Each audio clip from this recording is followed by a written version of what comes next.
Hi, my name is Eun Kim. I'm a psychology major, a biology and chemistry minor, and the title of my project was Cortical Thickness, an Introduction and Review of the Current Literature. My faculty mentor was Dr. Don Tucker. I started as an intern at the Brain Electrophysiology Lab, which was led by Dr. Tucker, where I was introduced to the world of brain and neuroscience.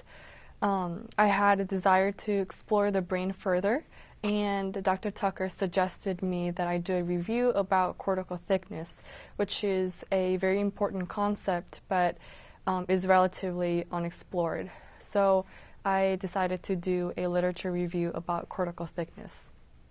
My primary question was, what is the significance of cortical thickness? So in order to find this out, I used Google Scholar as my primary search engine, where I found 119 papers.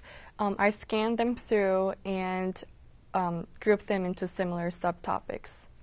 I found that overall the cortical thickness is associated with lots of different aspects of the brain.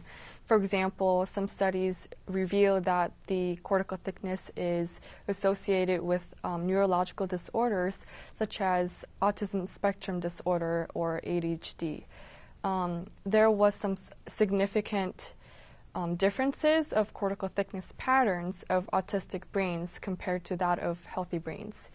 On the other hand, there were some interesting studies that was involved with normal brains, such as that musicians who are extensively involved in music have thicker cortical thickness in their temporal lobe, which is their auditory region, compared to those people who are not so involved in music.